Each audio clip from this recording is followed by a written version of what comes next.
আপনার সাথে আমার কোনো মনোমালিন্য নাই, আপনি আমার দিনী ভাই, আপনার সাথে আমি একসাথে চলি, আপনার সাথে আমি একসাথে বাজার করি, আপনার সাথে আমি একসাথে ঘুরি। আমি চাই দুনিয়াতে যেমন ভাবে আপনার সাথে একসঙ্গে বাজার করি, একসঙ্গে ঘুরি, এক সমাজে বসবাস করি, কাল কিয়ামতের মাঠে জান্নাতের মধ্যেও যেন আমরা একসঙ্গে বসবাস করতে পারি। শুধুমাত্র কেবলমাত্র এই নিয়তে আপনার সাথে আমার কথা। কোনো রাগ করে কোনো কাউকে কথা বলতেছি না, কার উপর কোনো আক্রোশের কারণে কথা বলতেছি না। কথাগুলো আমাদের সমাজে বলা উচিত।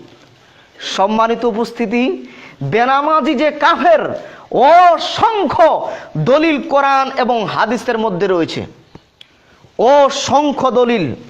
এই যে দেখতেছেন মিশকাতুল মাসাবি, এটা হচ্ছে মূল গ্রন্থ মিশকাতুল মাসাবি। খুলেন 578 নম্বর হাদিসটা নিয়ে আসেন। একটা কথা আজকে মুখস্থ বলবো না, কথা বলবেন না, দুঃখিত। দেখতে পারবেন না, আবার বলেন কেন যে না দেখে খুতবা দেন? বলেন কেন? বুঝেন না, আবার বলবেন যে দেখে খুতবা দেয় কেন, না দেখে দেয় কেন? আজকে খুতবা হবে বই থেকে, কান পেতে শুনবেন। একটা মানুষ এই যে ভিডিও করতেছেন, কেউ যদি করে আপনার এদিক ওদিক করে কথাবার্তা করে ভিডিও করবা, এটা ইন্টারনেটে ছাড়বো। দেখেন 578 নম্বর হাদিসটা খুলেন।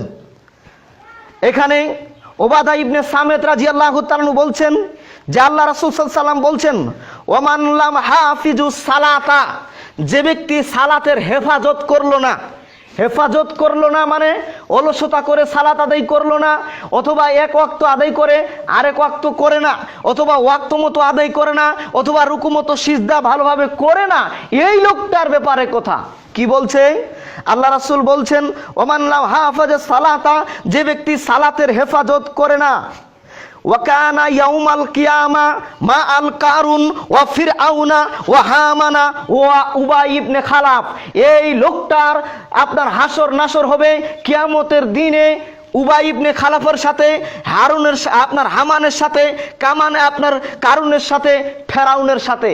বলেন তো, আপনার ওই কারুনের সাথে, ফেরাউনের সাথে, হামানের সাথে, উবাই ইবনে খালাফার সাথে যার হাসর নাসর হবে, এই লোকটাকে, এই লোকটা ওই লোক যে লোকটা 5 ওয়াক্ত সালাত আদায় করে না, কিন্তু মাঝে মধ্যে করে, দিনের মধ্যে 3-4 ওয়াক্ত করে, অথবা ঠিক মতো রুকু সেজদা করে না, অথবা ওয়াক্ত মতো করে না। এই লোকটা নামাজ পড়ে, কিন্তু নামাজ পড়ে ওয়াক্ত মোতাবেক পড়ে না। বুঝেন, এক ওয়াক্ত পড়ে আরেক ওয়াক্ত পড়ে না, অথবা রাসূলের পদ্ধতিতে পড়ে না, অথবা রুকু সিজদা ঠিক মতো করে না, এই লোকটা তো নামাজি। তো এই লোকটার কথাই আল্লাহ রাসূল বলছেন, এর হাসর নাসর হবে কিয়ামতের মাঠে ফেরাউনের সাথে, হামানের সাথে, কারুনের সাথে, উবাই ইবনে খালফের সাথে। আচ্ছা, এদের যদি উবাই ইবনে খালফের সাথে হাসর নাসর হয়, যে লোকটার বয়স 20 বছর, 10 বছর আগে নামাজ ফরজ হয়েছে না? যেই লোকটার বয়স 30 বছর, ওর 20 বছর আগে নামাজ ফরজ হয়েছে কি হয়েছে না? যেই লোকটার বয়স 40 বছর, ওর 30 বছর ধরে নামাজ ফরজ হয়েছে, অথচ ও ঈদের নামাজ আর জুমার নামাজ ছাড়া নামাজই পড়ে না। এই লোকটার হাসর নাসর কাল কিয়ামতের সাথে মাঠে কার সাথে হবে বলেন? নামাজ পড়ে ওয়াক্ত মতো পড়ে না, এই লোকটার যদি হাসর নাসর হয় ফেরাউনের সাথে, এই লোকটার কার সাথে হবে বলেন? অত্র হাদিস দ্বারা বোঝা যায় যে বেনামাজি কাফের, ফেরাউনের চেয়েও কাফের, এবং তার হাসর নাসর হবে ফেরাউনের সাথে, হামানের সাথে, কারুনের সাথে, উবাই ইবনে খালফের সাথে। একটা হাদিস। 2 নাম্বার হাদিস আরেকটা দেখাই আপনাকে, সহিহ মুসলিম থেকে এবার দেখাচ্ছি। দেখেন রাসূল সাল্লাল্লাহু আলাইহি ওয়াসাল্লাম কি বলতেছেন যারা বেনামাজি তাদের ব্যাপারে। সম্মানিত উপস্থিতি, বেনামাজির ব্যাপারে রাসূল সাল্লাল্লাহু আলাইহি ওয়াসাল্লাম বলছেন যে, দেখেন আব্দুল্লাহ ইবনে মাসউদ রাদিয়াল্লাহু তাআলা বলছেন, মান সাররাহু আইয়ালকাহুল্লাহ গাদান মুসলিমান, যেদিন কিয়ামত হয়ে যাবে, আল্লাহ সুবহানাহু ওয়া তাআলা হিসাব নেওয়ার জন্য মানুষের সামনে উপস্থিত হবেন, সেই দিন যদি কোনো ব্যক্তি আল্লাহর সাথে মুসলমান হিসেবে সাক্ষাৎ করতে চায়, কি হিসেবে? কি হিসেবে? কার সাথে? আল্লাহর সাথে। আল্লাহ রাসূল সাল্লাল্লাহু আলাইহি ওয়াসাল্লাম বলছেন, ফাল ইউহাফিজু আলা হাউলাই সালাতি হাইসু ইউনাদি বিহিন্না, পৃথিবীর যে প্রান্তেই আজান হোক না কেন সেজন্য সালাত আদায় করে। যদি আজান হয়ে যায় সালাত আদায় করলো, তাহলে কাল কিয়ামতের মাঠে আল্লাহ সুবহানাহু ওয়া তাআলার সামনে যখন দাঁড়াবে, ও কি হিসেবে দাঁড়াবে?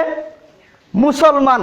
কিন্তু সালাত আজান হয়ে যাচ্ছে, 10 বছর 20 বছর ধরে আজান শুনতেছে, প্রত্যেক দিন 5 ওয়াক্ত আজান শুনতেছে, একটা দিন ও নামাজ পড়তে আসলো না। ও টিভি দেখে, ও টেলিভিশন দেখে, ও চার স্টলে বসে থাকে, ও তো খেরতে খামারে পড়ে থাকে। বলেন এই কিয়ামতের মাঠে এই লোকটা আল্লাহর সাথে মুসলমান হিসেবে সাক্ষাৎ করবে না কাফের হিসেবে? বলেন। আরো দলিল নেন। আজকে বই দেখে খুতবা হবো। জি, মিহজান রাদিয়াল্লাহু তাআলা বলছেন 1153 নম্বর হাদিস, আল্লাহ রাসূলের একজন সাহাবী সালাত আদায় করতেছেন। মিশকাতুল মাসাবির 1153 নম্বর হাদিসটা খুলেন। আল্লাহ রাসূল আজান হলো, সাহাবা একরামকে নিয়ে সালাত আদায় করতে গেল।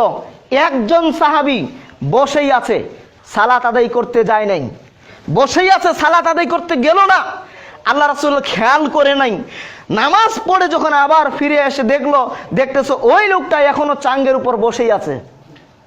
দেখেন, কথাটা মনে রাখেন, চাঙ্গের উপর আল্লাহ রাসূল এবং সাহাবা একরাম বসেছিল।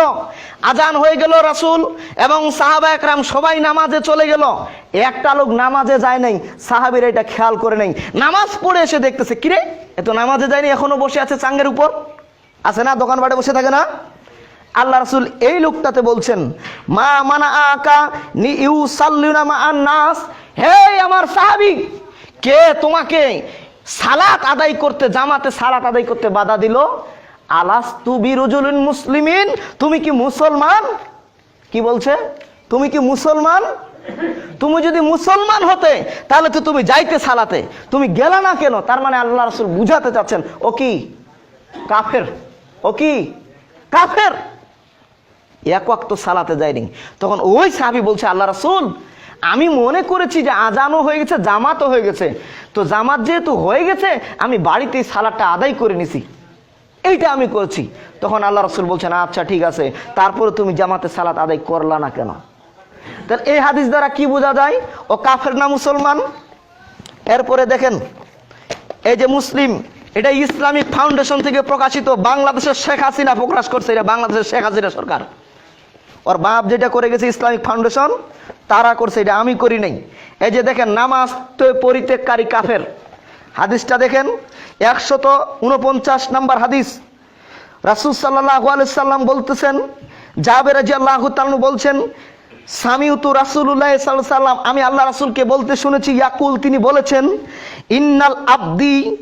ইন্নাল বাইনা রুজুলুন ওয়া বাইনাশ শিরকি ওয়াল কুফরি তারাকুস সালাত, বলছে ইন্না বাইনা রুজুলুন, মুসলমানের মধ্যে পার্থক্য, ওয়া বাইনাল শিরকি ওয়াল কুফরি, কাফের এবং মুশরিকদের মধ্যে পার্থক্য। মুসলমান এবং কাফের মুশরিকদের মধ্যে পার্থক্য কি? তারকুস সালাত, সালাত ত্যাগ করা। মানে নামাজ পড়লেন তো মুসলমান থাকলেন, নামাজ পড়লেন না তো কাফের হয়ে গেলেন, মুশরিক হয়ে গেলেন। কোথায় তিরমিজি? এই যে দেখতেছেন তিরমিজি, খালি কাফের ফতুয়া এখন পাবেন, বেনামাজি যে কাফের, খালি এই ফতুয়া। ইয়ার কি করলে চলবে না, সারা জীবন আল্লাহরে বুড়া আঙ্গুল দেখাই চলবেন, এই সুযোগ নাই। এই যে দেখছেন তিরমিজি 2618 নম্বর হাদিসটা পড়তেছি। জাবের রাদিয়াল্লাহু তাআলা বলছেন, বাইনাল কুফরি ও বাইনাল ঈমান তারাকুস সালাহ, কাফেরের মাঝে আর ঈমানদারের মাঝে পার্থক্য হচ্ছে সালাত ত্যাগ করা। এরপর 2619 নম্বর হাদিস, একই কথা জাবের রাদিয়াল্লাহু তাআলা বলছেন, বাইনাল আবদি ওয়া বাইনাল কুফরি ওয়াশ শিরকি ওয়াল কুফরি ওয়া তারকুস সালাহ, মুসলমানের মধ্যে, আল্লাহর বান্দা আল্লাহর গোলামের মধ্যে এবং মুশরিক এবং কাফেরের মধ্যে পার্থক্য হচ্ছে সালাত ত্যাগ করা। এরপরে দেখেন 26 নম্বর হাদিস, জাবের রাদিয়াল্লাহু তাআলা বলছেন, বাইনাল আবদি ওয়া বাইনাল কুফরি তারাকুস সালাহ, আল্লাহর বান্দা আল্লাহর গোলাম মুসলমানের মধ্যে এবং কাফেরের মধ্যে পার্থক্য কি? সালাত ত্যাগ করা। মুসলমান মানে সালাত আদায় করবে, কাফের মুশরিক মানে সালাত আদায় করবেন না। গারো কোনোদিন সালাত আদায় করতে দেখেছেন? হ্যাঁ, হিন্দু কোনোদিন সালাত আদায় করতে দেখেছেন? ইহুদিকে দেখেছেন? খ্রিস্টানকে দেখেছেন? আল্লাহ রাসূল এটাই বলতেছেন যে কাফের মুশরিকদের মধ্যে আর মুসলমানদের মধ্যে পার্থক্য হচ্ছে সালাত ত্যাগ করা। সালাত ত্যাগ করে দিল তাহলে কি হবে দেখেন, 2622 নাম্বার 21 নাম্বার এবার হাদিসটা খুলেন। 2621 নাম্বার হাদিস। একটা লোক টুটা শব্দ করার চেষ্টা করবেন না, ভিডিও হচ্ছে।